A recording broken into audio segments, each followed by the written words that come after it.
کرتا ہوں. تو اس دین اسلام کو اللہ تعالیٰ نے فضیلت عطا فرمائی دیگر ادیان پر، دیگر دینوں پر، دیگر مذاہب پر.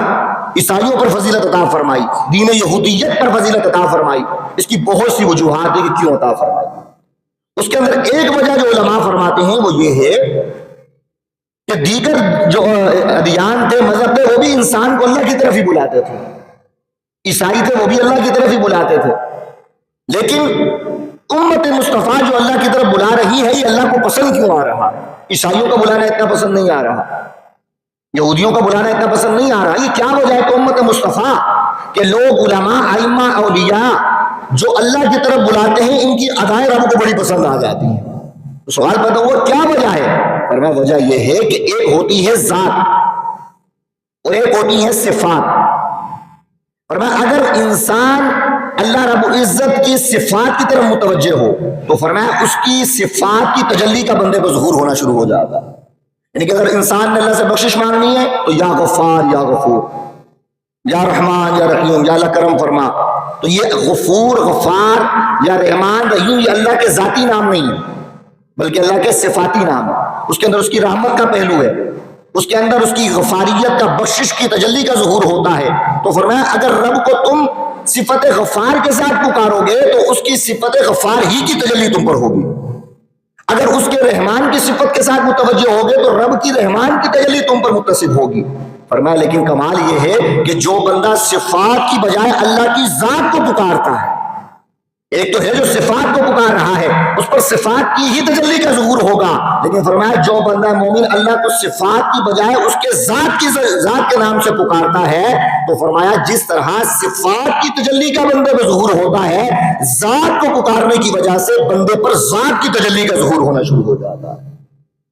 تو فرمایا وجہ یہ ہوئی کہ جتنے بھی انبیاء دنیا میں آئے، جتنے بھی رسول دنیا میں آئے، جتنے بھی امت دنیا میں آئی، تو تمام انبیاء، تمام رسولوں نے اللہ رب العزت کی صفات کا ظہور دنیا میں کیا، صفات کی طرف بلایا. لوگوں نے پوچھا موسیٰ علیہ السلام سے کہ آپ کا رب کون ہے؟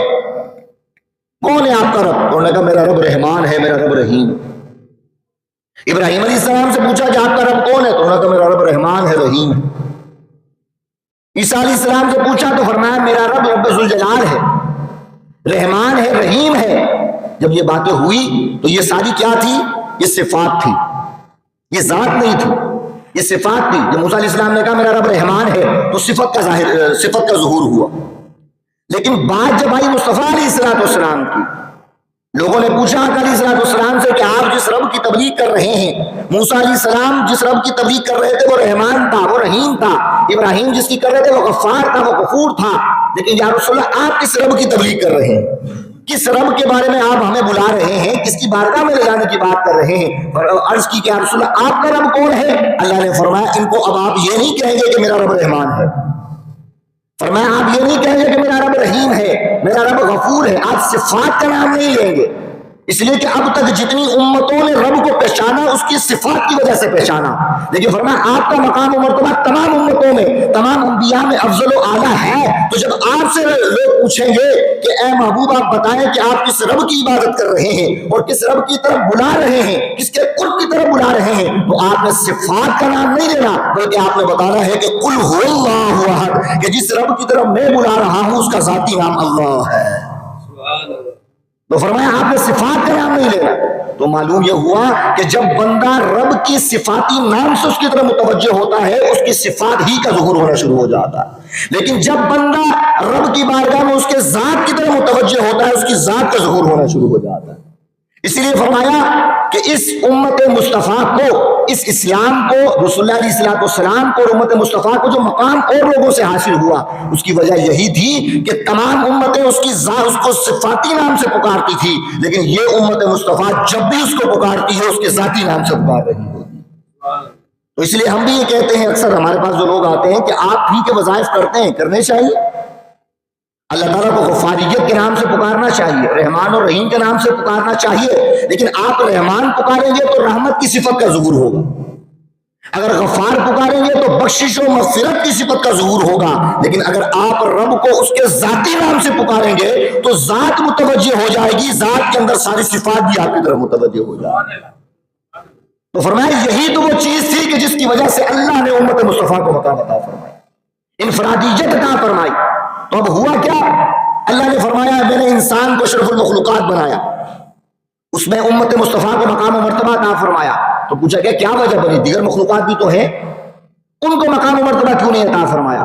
فرمایا اس لیے کہ اللہ تعالیٰ کی ذات لامحدود ہے، وہ محدود نہیں ہے کہ کسی جگہ پر آ جائے وہ محدود ہو جائے، اللہ کی ذات لامحدود ہے۔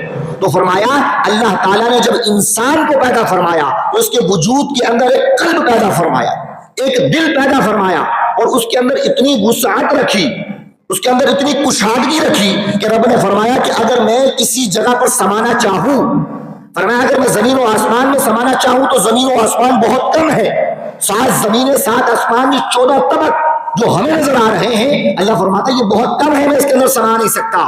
تو پوچھا گیا مولا کہاں سما سکتا ہے؟ اللہ فرماتا ہے میں نے بندہ مومن کے دل کے اندر اتنی وسعت رکھی ہے کہ جو رب 14 طبقوں کے اندر نہیں سما سکتا، بندہ مومن کے دل کے اندر سما جاتا ہے۔ تو فرمایا اب چونکہ رب لامحدود ہے تو جس جگہ پر آئے گا وہ جگہ بھی لامحدود ہوگی، آٹومیٹکلی وہ جگہ لامحدود ہوگی۔ تو فرمایا اس لیے سلطان بہو رحمۃ اللہ تعالیٰ فرماتے ہیں کہ دل دریا سمندر ڈونگا، فرمایا تمہیں نظر آ رہا ہے کہ یہ دل ایک لوتھڑا ہے، تمہیں نظر آ رہا ہے کہ یہ گوشت کا ایک لوتھڑا ہے، چھوٹا سا دل ہے، فرمایا تمہیں پتہ نہیں، تمہیں اپنی پہچان نہیں ہے، تمہیں اپنا مکان نہیں پتا۔ اللہ نے یہ دل نہ جن کو عطا فرمایا، نہ فرشتوں کو عطا فرمایا، نہ کسی اور مخلوق کو عطا فرمایا۔ اگر اللہ نے یہ دل اور اتنا لامحدود اور وسعت والا ظرف اگر اللہ نے کسی کو عطا فرمایا ہے تو انسان ہی کو عطا فرمایا۔ تو فرمایا اللہ کی ذات چونکہ لامحدود ہے تو فرمایا یہ جس جگہ پر آئے گا وہ جگہ بھی لامحدود ہو جائے گی۔ اور فرمایا یہ امت مصطفیٰ صفات کی طرف نہیں بلاتی، یہ امت مصطفیٰ اللہ کی دیگر صفات کی طرف نہیں بلاتی، اس کی تبلیغ نہیں کرتی، بلکہ فرمایا یہ تبلیغ کرتی ہے تو اس کی ذات کی وجہ سے کرتی ہے، اس کی ذات کی تبلیغ کرتی ہے تو اس کی ذات لامحدود ہو گئی، اس کا مسکن بھی لامحدود ہو گیا۔ تو جو امت اس کی ذات کی تبلیغ کر رہی ہے اللہ نے اس امت کو بھی وسعت عطا فرما دی۔ اس لیے فرمایا عیسائی آئے ختم ہو گئے، یہودیت آئے ختم ہو گئے، سارے مذاہب ختم ہو گئے۔ تو پوچھا اسلام بھی کبھی ختم ہوگا جیسے وہ ختم ہوئے 100 سال کے بعد، 200 سال کے بعد، 1000 سال کے بعد ختم ہوگا؟ تو فرمایا یہ کبھی ختم نہیں ہوگا۔ فرمایا کیوں؟ اس لیے کہ یہ تبلیغ اس ذات کی کر رہی ہے کہ جو لامحدود ہے، فرمایا جس کے اندر وسعت بہت زیادہ ہے۔ تو جو بندہ مومن، جو قوم، جو امت اس لامحدود ذات کی تبلیغ کرتی ہے، جو اس لامحدود ذات کی طرف بلاتی ہے، اللہ اس قوم کو بھی، اس بندے کو بھی وسعت عطا فرما دیتا ہے۔ فرمایا پھر وہ ختم نہیں ہوتا، پھر وہ کبھی ختم نہیں ہوتا۔ تو یہ انسان کا مقام امت مصطفیٰ کا اللہ نے مقام عطا فرمایا۔ اب سوال پیدا ہوا، میں آپ سے پوچھتا ہوں کہ اللہ نے اتنا مقام عطا فرمایا، اشرف المخلوقات بنایا انسان کو، اور کیا فرمایا اللہ نے وما خلقت الجن والانس الا لیعبدون، فرمایا انسان کو پیدا ہم نے صرف اپنی معرفت کے لیے کیا، اپنی پہچان کے لیے کیا۔ اب ہم سوال کرتے ہیں کہ رب تجھے کیسے پہچانے؟ تو دکھتا ہی نہیں، اللہ کو دیکھا تو نہیں جا سکتا، اللہ کو چھوا نہیں جا سکتا، اللہ سے کہا جائے کہ اس طرح بیٹھ کر ملاقات نہیں کی جا سکتی، تو مولا جب تجھے دیکھا نہیں جا سکتا تو پھر تجھے پہچانے کیسے؟ اور تو نے یہ فرما دیا کہ ہماری زندگی کا مقصد ہی تیری معرفت ہے، تو ہمیں کیسے پتہ چلے جو ذات نہ دکھ رہی ہے، نہ محسوس ہو رہی ہے، نہ جس کو چھوا جا سکتا ہے، نہ جس کو چکھا جا سکتا ہے، جس کو محسوس نہیں کیا جا سکتا، تو مولا ایسی ذات جو ان تمام حصوں سے بالا تر ہے، اس کے اندر نہیں آ سکتی، یہ حصے اس کا ادراک نہیں کر سکتی، تو مولا پھر ایسی ذات کا ہم ادراک کیسے کریں گے؟ کیسے اس اپنی منزل کو پائیں گے جس کے لیے ہمیں پیدا فرمایا؟ اس مقصد تخلیق کو کیسے پائیں گے؟ تو اللہ نے فرمایا میں تمہیں بتاتا ہوں۔ رسول اللہ صلی اللہ علیہ وسلم نے ارشاد فرمایا تم ذاتی طور پر فرمایا مجھے نہ دیکھ سکتے ہو، میری معرفت حاصل نہیں کر سکتے۔ تو فرمایا کیسے حاصل کر سکتے ہو؟ فرمایا من عرف نفسہ فقد عرف ربہ، جس نے اپنے آپ کو پہچان لیا سمجھ جاؤ اس نے اپنے رب کو پہچان لیا۔ جس نے اپنی ذات کو پہچان لیا، جس نے اپنے اشرف المخلوقات ہونے کو پہچان لیا، جس کو یہ پتہ چل گیا کہ میں مسجود ملائکہ کیوں تھا، کیوں فرشتے میرے سامنے جھکے، کیوں آدم کے سامنے فرشتوں نے پیشانی کو جھکایا۔ رسول اللہ نے فرمایا من عرف نفسہ فقد عرف ربہ، تم پہچان رب کی کرنا چاہتے ہو، میں نے اپنی پہچان تمہاری پہچان کے اندر رکھ دی ہے، تو لہٰذا جس نے اپنے آپ کو پہچان لیا اس نے آٹومیٹکلی اپنے رب کو پہچان لیا۔ اب سوال پیدا ہوا بھائی آپ نے کیسے پہچانا؟ اب اپنے آپ کو کیسے پہچانا جائے؟ میں کیسے پہچانوں خود کو؟ آپ خود کو کیسے پہچانیں؟ بھائی آپ آئینے کے سامنے کھڑے ہوئے، آپ نے دیکھا یہ ناک ہے میرا، یہ میری 2 آنکھیں، یہ میرے ہونٹ ہیں، یہ میرے دو کان ہیں، یہ میرے دو ہاتھ ہیں، یہ میرا جسم ہے، یہ انسان ہے۔ وہ شیشے میں دیکھ کے انسان یہی پہچان سکتا ہے، یہی چیز پہچان سکتا ہے کہ یہ میری دو آنکھیں ہیں۔ اب جو بندہ اپنے آپ کو پہچاننا چاہے اور اپنی ہی پہچان میں رب نے اپنی پہچان رکھی ہے، اب وہ اپنے آپ کو پہچاننے کے لیے آئینے کے سامنے جاتا ہے اور آنکھیں دیکھتا ہے، کہتا ہے یہ انسان ہے۔ تو امام غزالی رحمۃ اللہ تعالیٰ نے فرمایا اگر آئینے کے اندر دیکھ کر تم اپنی آنکھوں کو دیکھ کر اس کو انسان سمجھ رہے ہو، تم سمجھو کہ یہ آنکھیں ایک انسان ہے، تم سمجھو کہ یہ ناک ایک انسان ہے، تم سمجھو یہ کان جو ہے یہ انسان ہے، تو جس کے پاس یہ ساری چیزیں ہوں یہی انسان ہے اور یہی اس کے اشرف المخلوقات ہونے کا سبب ہے۔ تو فرمایا ذرا غور کرو، یہ آنکھیں تو ہم نے جانور کو بھی عطا فرمائی، یہ ہاتھ تو ہم نے جانور کو بھی عطا فرمائی ہے، تو جس چیز کو دیکھ کر تم خود کو اشرف المخلوقات ہونے کا ٹائٹل دے رہے ہو، یہ تو ہم نے جانوروں کو بھی عطا فرمایا۔ تو یہ سوچو کہ تمہیں اشرف المخلوقات کیوں بنایا۔ فرمایا تم نے سوچا کہ مجھے بھوک لگتی ہے تو میں کھانا کھا لیتا ہوں، مجھے پیاس لگتی ہے تو میں پانی پی لیتا ہوں، مجھے گرمی لگتی ہے تو میں ٹھنڈک حاصل کر لیتا ہوں، مجھے ٹھنڈ لگتی ہے تو میں گرمی حاصل کر لیتا ہوں۔ شاید ان تمام چیزوں ہی کا نام انسانیت ہے، شاید ان تمام چیزوں کو ہونا ہی اشرف المخلوقات ہونے کا مطلب ہے۔ فرمایا یہ ساری چیزیں تو ہم نے جانور کے اندر بھی پیدا فرمائی۔ تو فرمایا یہ سوچو کہ تمہیں اشرف المخلوقات کیوں بنایا۔ فرمایا جب غور کرو گے تو تمہیں پتہ چلے گا کہ جو انسان حقیقی معنوں میں اشرف المخلوقات کہلانے کا لائق ہے اور جس وجہ سے انسان کو اشرف المخلوقات کہا گیا، اس کو مسجود ملائکہ بنایا گیا، تو فرمایا معلوم یہ ہوا وہ تمہیں اس ظاہری شیشے سے نظر نہیں آئے گا۔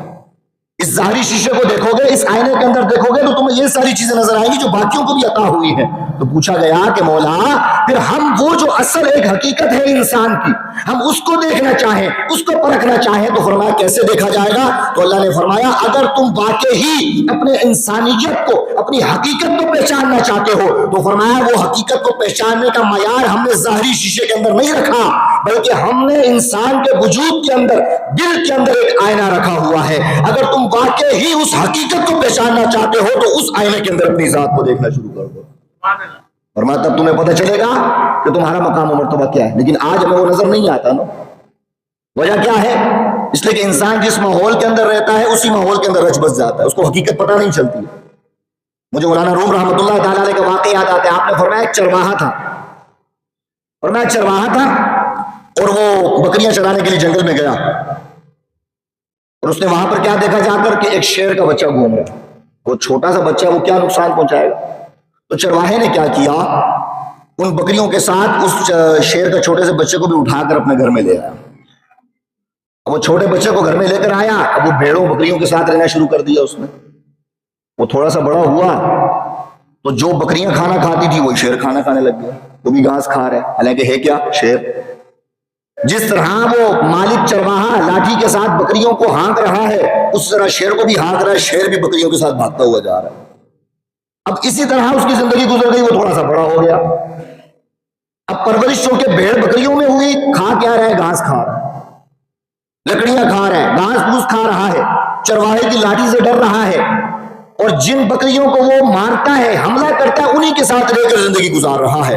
مولانا روم فرماتے ہیں کچھ عرصے کے بعد ایسا ہوا کہ اس بکریوں کے ریوڑ پر ایک شیر نے حملہ کر دیا۔ اب شیر نے حملہ کیا، اب بکریاں بھاگ رہی ہیں جان بچا کر۔ جب جان بچا کر بھاگ رہی ہے تو شیر نے چاہا کہ میں کسی بکری کو دبوچوں، اس پر حملہ کروں۔ تو فرماتے شیر نے اچانک دیکھا کہ بکریوں کا ریوڑ تو جا رہا ہے، اس کے اندر میری جنس کا بھی بندہ جا رہا ہے۔ فرمایا کہ جنس تو کوئی اور ہے، لیکن یہ کیا وجہ ہے کہ اس کے اندر میری جنس کا ایک بندہ میں دیکھ رہا ہوں دوڑتا ہوا جا رہا ہے، یہ کیا وجہ ہے؟ اس نے باقی سب کو چھوڑا۔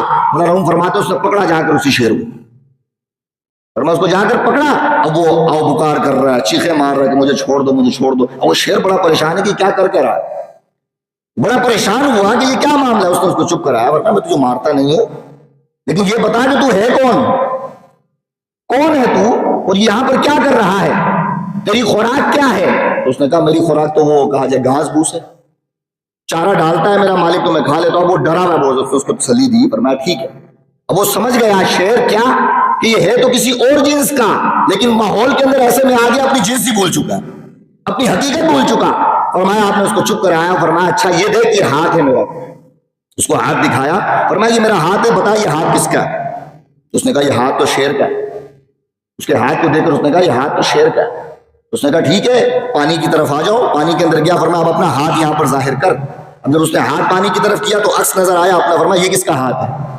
وہ دیکھ کر پریشان ہو گیا، یہ تو ہاتھ میرا ہے لیکن لگ شیر کی طرح رہا۔ اس نے بولا اپنا چہرہ دیکھ، اپنا جسم دیکھ، اور میرا جسم دیکھ، یہ جسم کس کا ہے؟ اس نے کہا آپ کا جسم تو شیر کا ہے۔ فرمایا آجا پانی کی طرف، شیشے کی طرف آجا۔ وہ آئینے کی طرف لے کر گئے اور جیسے ہی اس کو دکھایا تو اس نے سارا جسم دیکھا، بولا یہ تو ہے ہی شیر کی طرح۔ اب اس کو نکلنے پریشانی ہو رہی ہے کہ میں کیسے اس سے نکلواؤں۔ شیر بھی یہ دیکھ رہا ہے کہ اس کو میں نے یہ تبدیلی کر رہا ہے نا، یہ اس کو اس کی جنس سے نکال رہا ہے، اس کی حقیقت سے واقف کر رہا ہے۔ اب وہ طریقے اپنا رہا ہے کہ کیسے اس کو میں اس جنس سے نکالوں اور بتاؤں کہ حقیقت کیا ہے۔ جب اتنی بات ہو گئی اس نے کہا کہ اب بھی یہ نہیں سمجھا، 50% سمجھ گیا۔ شیر نے حملہ کیا، ایک بکری کو اٹھا کر لیا، بکری کو اٹھا کر لایا، اس پہ پنجہ مارا، اس کا خون نکلا تو فرمایا اب اس کو چکھ، اس بکری کے خون کو پی۔ تو مولانا روم فرماتے ہیں جیسے ہی اس چھوٹے شیر نے بکری کے اس خون کو پیا، اس کے اندر آیا تو اس کے اندر جو حیوانیت والی صفت تھی وہ اس کے اندر بیدار ہو گئی۔ اور میں تب جا کے اس کو پتا چلا کہ میں جو اتنے سالوں سے بھیڑ بکریوں میں رہ رہا ہوں یہ میری حقیقت نہیں تھی، یہ میرا مقام نہیں تھا۔ لہٰذا اس نے اس کا شکر ادا کیا کہ شکر ہے تو میرے پاس آیا، اگر تو نہ آتا مجھے اپنی حقیقت پتہ نہ چلتی، تو مجھے آئینہ نہ دکھاتا تو مجھے پتہ نہ چلتا۔ فرمایا آج تو میرے پاس آیا، تو نے میری حقیقت میرے سامنے رکھی، پھر پریکٹیکل کر کے مجھے دکھایا، میں تیرا شکر گزار ہوں کہ تو نے میری حقیقت سے مجھے واقف کروا دیا۔ تو فرمایا معلوم یہ ہوا آج ہم بھی وہ شیر ہیں، ہم بھی اللہ کی وہ شاہکار مخلوق ہیں کہ جو اس دنیا کے پنجرے کے اندر آ کر بے بکریوں میں ملوث ہو گئی۔ ہمیں پتہ نہیں کہ ہماری حقیقت کیا ہے۔ ہم آئینے کو دیکھتے ہیں، شیشے کو دیکھتے ہیں تو ان آنکھوں کو اپنی حقیقت سمجھ لیتے ہیں، ہم ان بازوؤں کو دیکھتے ہیں اسی کو اپنی حقیقت سمجھ لیتے ہیں۔ لیکن ذرا وہ امام غزالی رحمۃ اللہ تعالی علیہ نے فرمایا تو غور کر اپنی ذات پر، جن جن چیزوں کو تو اپنے لیے اشرف المخلوقات ہونے کا سبب سمجھ رہا ہے وہ ساری چیزیں اللہ نے حیوانوں کو عطا فرمائی، وہ چرند پرند کو عطا فرمائی۔ تو غور کر کے تیرے اندر حقیقت کیا ہے؟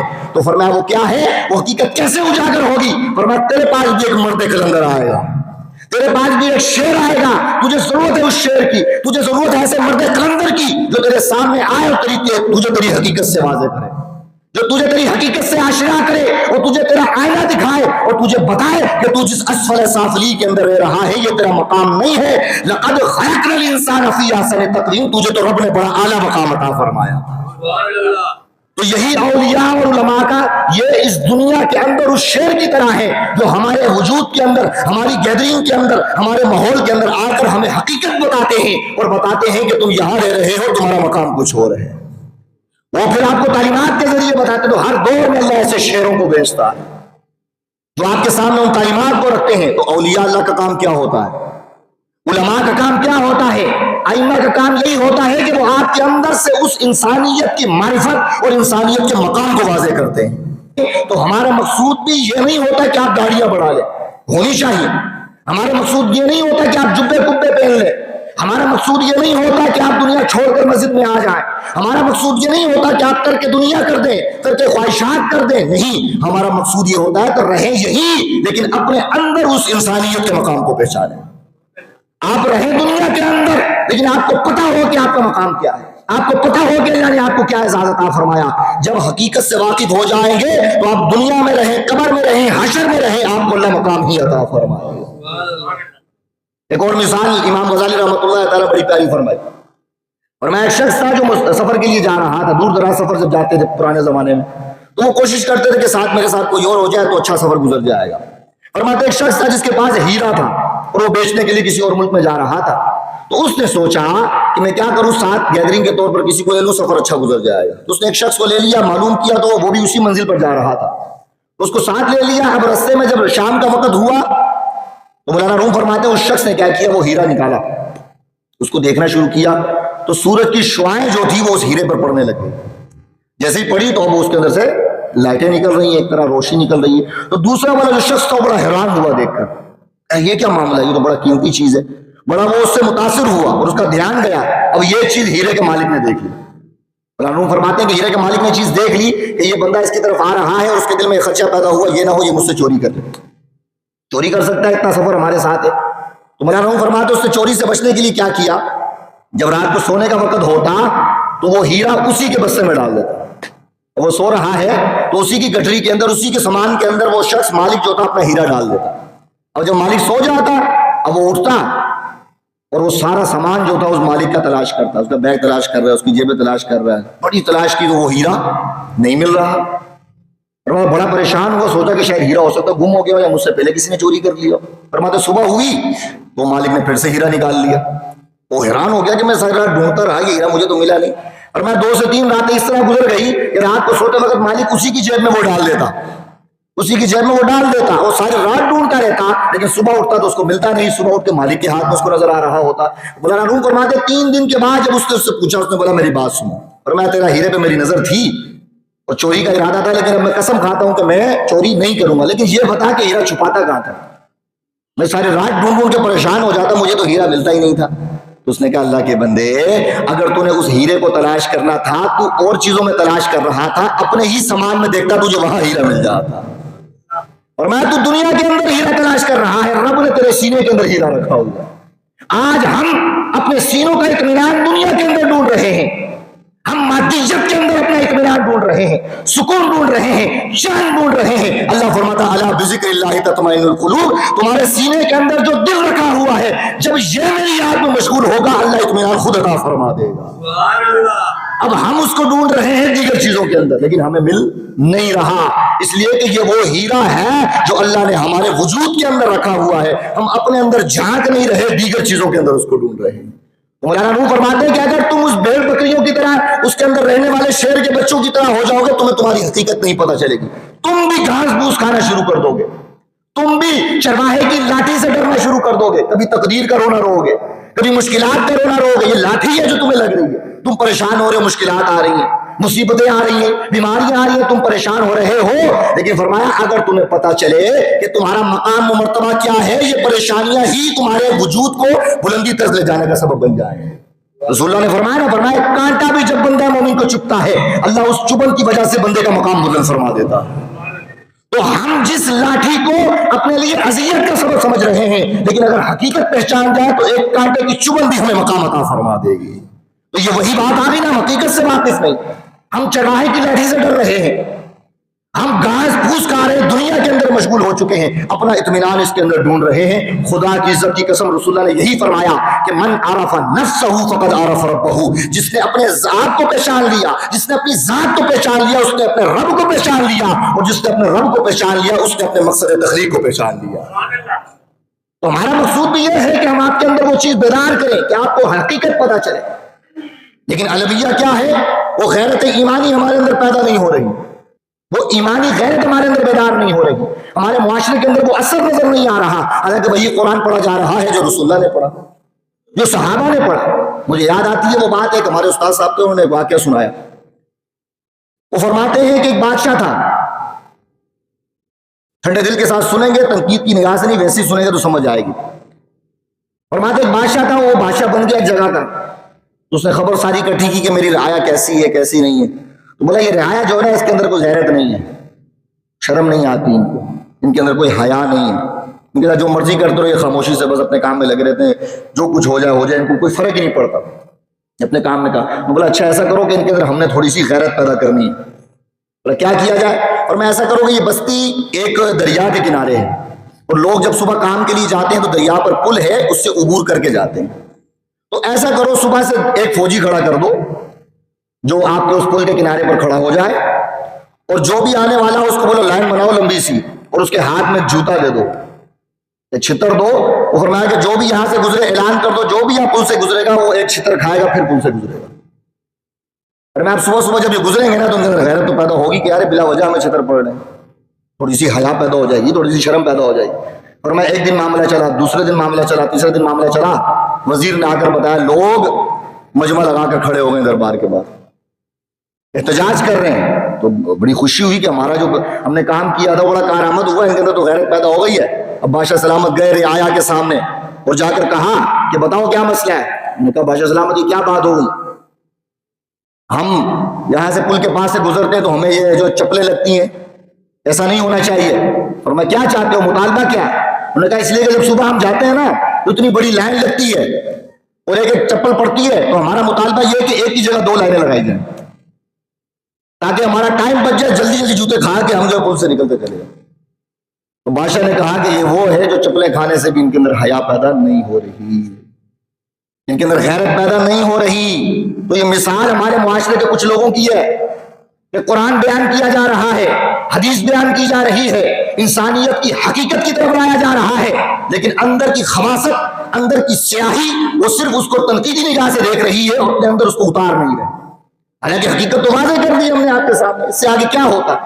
رسول اللہ علیہ السلام کا فرمان قرآن پڑھ کے دیکھیں, موسیٰ علیہ السلام کا واقعہ کتنی مرتبہ ذکر ہوا, بے شمار مرتبہ ذکر ہوا. تو ایک مرتبہ اللہ بیان کر دیتا تو دوسری مرتبہ بیان کرنے کی کیا ضرورت تھی. حضرت انس بن مالک رضی اللہ تعالیٰ عنہ فرماتے ہیں, آپ فرماتے ہیں رسول اللہ علیہ السلام جب کلام فرمایا کرتے تھے, کوئی بات ارشاد فرماتے, تین مرتبہ ایک بات کو دہرایا کرتے تھے. فرمایا 3 مرتبہ ایک بات کو دہرایا کرتے تھے. کیوں؟ فرمایا اس لیے کہ رسول اللہ جس بات جانتے تھے کہ جو سامنے لوگ بیٹھے ہیں وہ ایک کیٹیگری کے نہیں بیٹھے. کوئی بندہ ہے جو اشارتاً سمجھ جاتا ہے, کوئی بندہ ہے کہ جس کو ایک مرتبہ بات بتائی جائے پھر سمجھتا ہے, کوئی ایسا ہے کہ جو 2 مرتبہ بتائی جائے سمجھ جائے. لیکن فرمایا جس کو نہ بھی سمجھ آئے کم از کم 3 مرتبہ جب بات دہرائی جائے اس کے دل میں بیٹھ جائے گی. انسان کو اللہ نے کیا مقام عطا فرمایا, وہ جب مقام آپ کو پتہ چل جائے گا آٹومیٹکلی آپ کے دل میں اللہ کا عشق پیدا ہو جائے گا. آٹومیٹکلی آپ کی اتنی نعمتیں دیکھ کر آپ کے دل میں اللہ کی محبت پیدا ہو جائے گی. اور جب آپ کے دل میں محبت پیدا ہو گئی, اللہ کا عشق پیدا ہو گیا, مصطفیٰ کی محبت پیدا ہو گئی, تو آپ کا ظاہر و باطن خود مصطفیٰ کے جیسا ہو جائے گا. اس لیے کہ ہم جب سلاسل سے جڑتے ہیں, کسی پیر صاحب کے پاس جائیں تو چاہتے ہیں کہ ہمارا حلیہ بھی پیر صاحب جیسا ہونے لگ جائے, یا پیر صاحب یہ ٹوپی پہنتے ہیں نا میری ٹوپی بھی ایسی ہو, دیکھا وہ ایسا لباس پہنتے ہیں میں بھی ویسا لباس. یہ کیا, یہ محبت ہوتی ہے جو آپ کو محبوب کے مشابہ کرنے کی کوشش کرتی ہے. تو مقصود علماء کا یہی ہوتا ہے کہ آپ کے دل میں عشق مصطفیٰ پیدا ہو, اس لیے کہ عشق مصطفیٰ پیدا ہوگا آٹومیٹکلی آپ آقا علیہ السلام کی سنت پر عمل کرنے کی کوشش کرنے لگ جائیں. آپ کو پتہ چلے گا کہ مصطفیٰ چلتے کیسے تھے, میرا محبوب چلتا کیسا تھا, ویسا چلنے کی کوشش کریں گے. اب آپ کو زور زبردستی کروا کر ہم ظاہری آپ کا لبادہ درست کر دیں, لیکن اندر اگر خباثت ہو تو ظاہری کوئی فائدہ نہیں دے گا, ظاہر کوئی فائدہ نہیں دے گا. رسول اللہ کا فرمان موجود ہے, رسول اللہ نے فرمایا شہید کو قیامت کے دن لایا جائے گا, اللہ فرمائے گا بتا تو نے میرے لیے کیا کیا. وہ کہے گا کہ مولا میرے پاس ایک جان تھی جس کا نیم البدل نہیں ہوتا, دولت کا نیم البدل ہے, اولاد کا نیم البدل ہے, لیکن جان اگر چلے جائے تو اس کا بدلہ نہیں ہوتا. مولا ایک جان تھی وہی تو میں نے تیری بارگاہ میں قربان کر دی, اس سے زیادہ کیا ہوگا. اللہ فرماتا ہے نہیں تو نے میرے لیے نہیں قربان کی تھی, بلکہ تیرے دل میں یہ خواہش تھی کہ دنیا والے تجھے شہید کہیں. یہ خیال کہاں آیا, اس کے دل کے اندر آیا, دل کے اندر, اس نے زبان سے ظاہر نہیں کیا تھا. تو معلوم یہ ہوا کہ اگر اندر خباثت ہو, اگر اندر سیاہی ہو, آپ کا باطن ٹھیک نہیں ہے, تو فرمایا آپ لاکھ عبادتیں کرتے رہے, رب آپ کی شہادت کو بھی قبول نہیں فرمائے.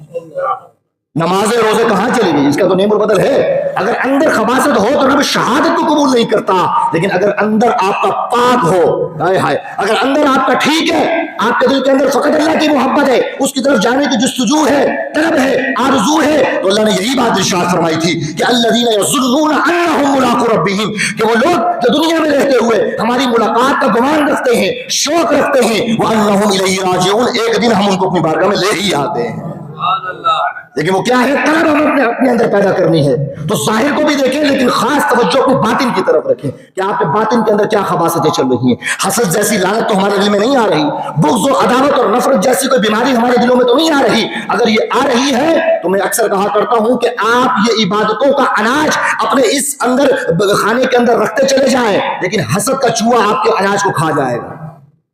حسد کا جانور, بغض کا جانور, عداوت کا جانور, نفرت کا جانور آپ کے دل کے اندر اگر موجود ہے, آپ کی تمام عبادت کی ہوئے ذخیرے کو وہ کھا جائے گا. جب قیامت کے دن اٹھیں گے آپ کو پتہ چلے گا دل کا خانہ سارا خالی ہو چکا ہے.